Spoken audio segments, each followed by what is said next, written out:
नमस्कार मित्रांनो, स्वागत आहे आपल्या यूट्यूब चॅनलवरती. आणि आजचं आपलं जी केचं करंट अफेअर्सचं आपल्याला प्रश्न उत्तर पाहिजे आहेत. तर आज आहे 26 नोव्हेंबर 2024. तर प्रश्न आहे पहिला, महाराष्ट्र विधानसभा निवडणूक 2024मध्ये NDA आघाडीला एकूण किती जागा मिळाल्या? तर त्याचं उत्तर आहे 230. NDA आघाडीला एकूण 230 जागा मिळालेल्या आहेत.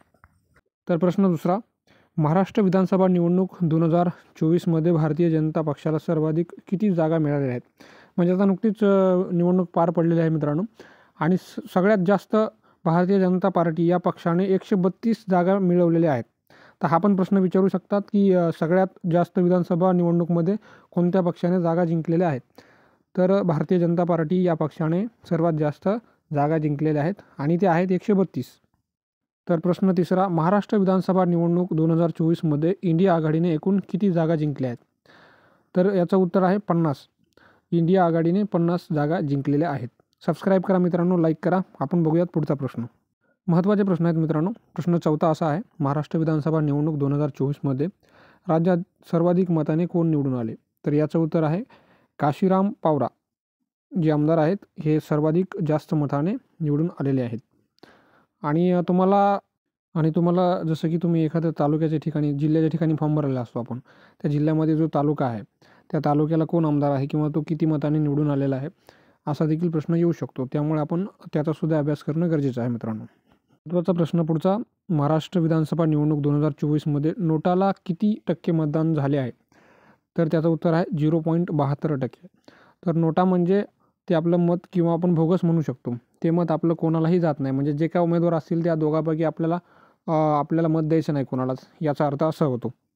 प्रश्न 6वा, तर आपल्या अगोदर आता महाराष्ट्राच्या आधी झारखंड विधानसभा निवडणूक 2024मध्ये झारखंड मुक्ती मोर्चा पक्षाला सर्वाधिक किती जागा मिळाल्या आहेत? तर याचं उत्तर आहे 34 मित्रांनो. आता जशी आपली महाराष्ट्राची विधानसभा निवडणूक पार पडलेली आहे तशीच झारखंड राज्याची सुद्धा विधानसभा निवडणूक पार पडलेली आहे.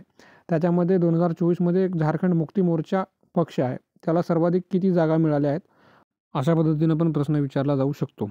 प्रश्न क्रमांक 7, विदेशात एका देशात 12 आंतरराष्ट्रीय शतके झळकावणारा कोण पहिला फलंदाज ठरला आहे? तर त्याचं उत्तर आहे विराट कोहली. तर मित्रांनो, क्रिकेट याच्यावरसुद्धा प्रश्न आपल्याला खेळाविषयी प्रश्न आपल्याला विचारले जातात. त्यामुळे आपण थोडंसं याच्यावरसुद्धा लक्ष दिलं पाहिजे. प्रश्न क्रमांक 8, association of Indian American minorities संस्थेद्वारे कोणाला doctor Martin Luther king junior global piece पुरस्काराने सन्मानित करण्यात आले आहे? तर त्याचं उत्तर आहे नरेंद्र मोदी. तर मित्रांनो, तुम्हाला पुरस्काराविषयी किंवा जे काही आपले खेळाचे पुरस्कार असतील त्याच्याविषयी तुम्हाला अनेक प्रश्न विचारले जातात. प्रश्न क्रमांक 9, भारतीय संविधान दिवस कधी साजरा केला जातो? तर याचं उत्तर आहे मित्रांनो 26 नोव्हेंबर. आणि आजच्या दिवशी तुम्हाला दुसरा एक प्रश्न विचारला जाऊ शकतो. 26/11चा हल्ला जो झालेला आहे याच्यावर पण काही प्रश्न आपल्याला विचारले जाऊ शकतात. त्यामुळे जी केचा आपल्याला परफेक्ट करायचं असेल तर आपला चॅनल सबस्क्राईब करा. आणि डेली आपण जी केचे प्रश्न आपण आपल्या चॅनलवरती अपलोड करणार आहोत.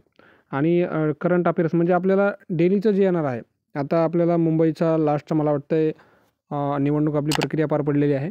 आणि नंतर आता जे काही आपली परीक्षेचा कालावधी समजा आपल्याला सांगता येत नाही, आता कधी पण परीक्षा घेऊ शकतात. त्यामुळे तुम्हाला करंटचं डेली जी के तुम्हाला अपडेट पाहिजे. त्यामुळे आपल्या चॅनलला सबस्क्राईब करा, लाईक करा, शेअर करा. धन्यवाद. पुढच्या व्हिडिओमध्ये आपण पुन्हा भेटू.